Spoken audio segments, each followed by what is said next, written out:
Euh, Tout à l'heure, vous avez parlé d'utopie. C'est vrai que les utopies, ça nous entraîne, quoi. Alors, le revenu universel d'existence, pour moi, c'est déjà plus une utopie, il le faut, quoi. C'est vital. Mais j'ai une autre utopie, là, comme ça, qui vient de passer par la tête.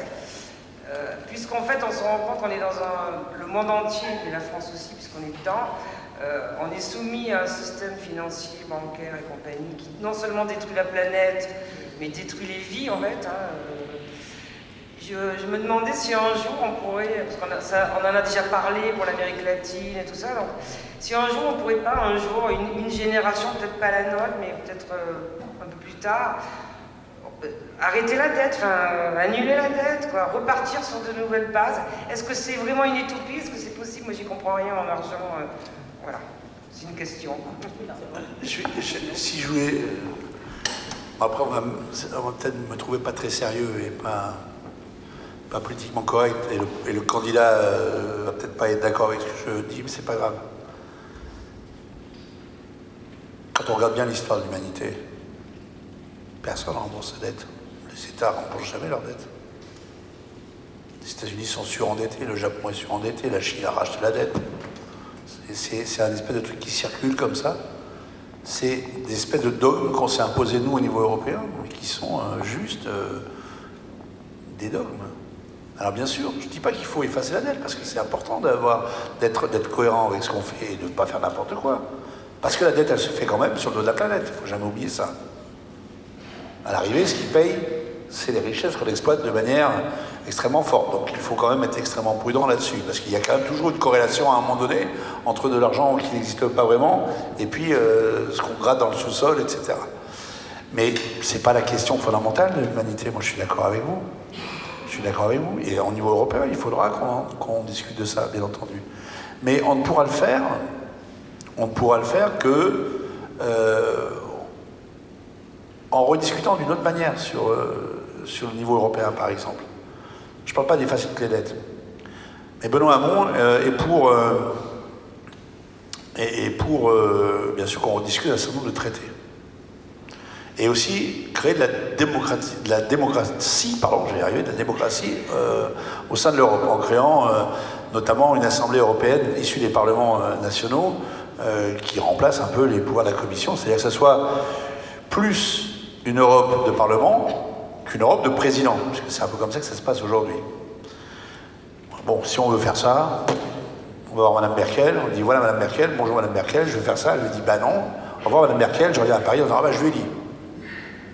Après il y a ceux qui disent moi, je vais lancer une petite pique à un ami, moi, du haut de mon hologramme, je vais lui faire voir à Madame Merkel.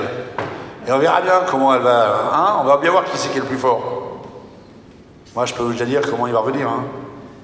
C'est écrit.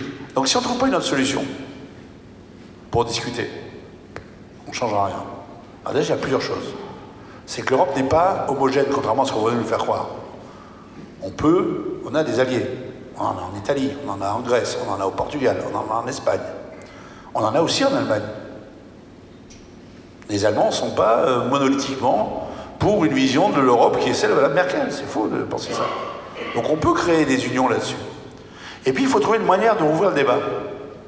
Et si on veut rouvrir le débat des traités, TAFTA, CETA, moi je me suis battu, alors vous voyez, bien avant de faire de la politique contre ces traités-là, à l'époque où ils s'appelaient autrement.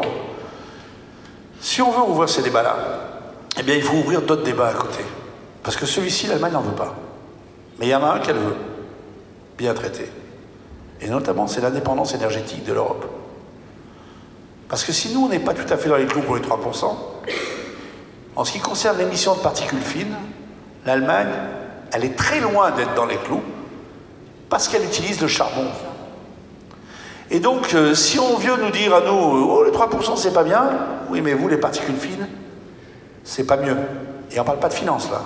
On parle de l'avenir de vos enfants. Et donc cet argument-là, en Allemagne, il pèse, y compris auprès de Mme Merkel. Et puis il y a une autre chose, c'est que le danger européen, on voit se développer. Il vient d'où? Bah, le terrorisme, on voit d'où ça vient. On voit qui nourrit derrière un petit peu, voilà, le conflit, il est quand même lié extrêmement au pétrole, hein, à un moment donné. De l'autre côté, sur la frontière est de l'Europe, Poutine n'est pas le mec le plus rassurant de la planète. Mais pour des questions d'énergie, de gaz. Alors si on ouvre le débat en disant, Mme Merkel, voilà, travaillons ensemble dans la zone euro à une vraie indépendance énergétique et propre avec la conversion énergétique de l'Europe ensemble, là déjà, le débat il peut s'ouvrir. Et puis il y en a un troisième, qui est la défense. Parce qu'aujourd'hui, la France est le seul pays de la zone euro à avoir un siège permanent au Conseil permanent de sécurité de l'ONU. Et on est les seuls à avoir, c'était une vision de De Gaulle, mais elle n'était pas idiote finalement, une panoplie complète dans la stratégie militaire et la force de projection sur n'importe quel théâtre. Quand le Mali nous appelle à la rescousse, on y va pour aider le Mali. On y va pour éviter une catastrophe avec Daesh, parce que c'était ça, hein, du Mali. Soit on laissait le Mali à Daesh, soit on intervenait. On est les seuls à y aller. Mais on y va pour, pas que pour nous. La sécurité de la base arrière de l'Europe, on l'a fait nous pour l'Europe.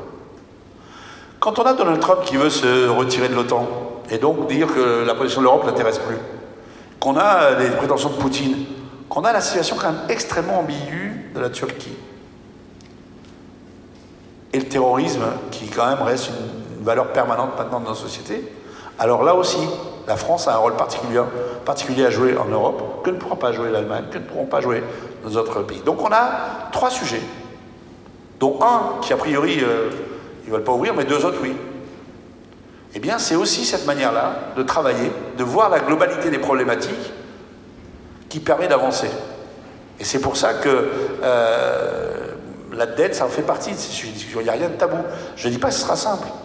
Mais si on ne prend pas une vision globale des choses, et vous voyez ce que je vous dis, la transition écologique, elle marche aussi pour l'Europe, enfin voilà, tout ça est très, très cohérent. Si on n'attaque pas ça, alors moi je ne crois pas au reste. Quoi. Je vais vous prendre un exemple qui moi, m'a interpellé pas mal. On va miser beaucoup sur l'économie sociale et solidaire. Pour nous, c'est un point très important. Moi, il se trouve qu'il y a quelques années, j'étais conseiller général, je suis allé à Montréal pour le 3e congrès mondial de l'économie sociale et solidaire. J'ai découvert des trucs que j'imaginais même pas. Dans les pays anglo-saxons, c'est un truc de dingue ce qu'ils peuvent faire avec ça. C'est une richesse économique incroyable et un potentiel d'emploi, de solidarité qui est délirant. Bon. Benoît veut multiplier les emplois là-dessus.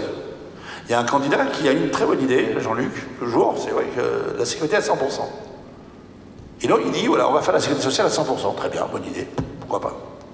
Mais comment on fait avec les milliers d'emplois, notamment des mutuelles solidaires? Parce que l'économie sociale et solidaire, il y a un secteur privé très fort, qu'il faut réguler, mais il y a aussi un secteur de l'économie sociale et solidaire extrêmement puissant en France, et qui est un peu le fer de lance. L'idée en soi est bonne, mais elle ne s'inscrit pas dans une cohérence globale.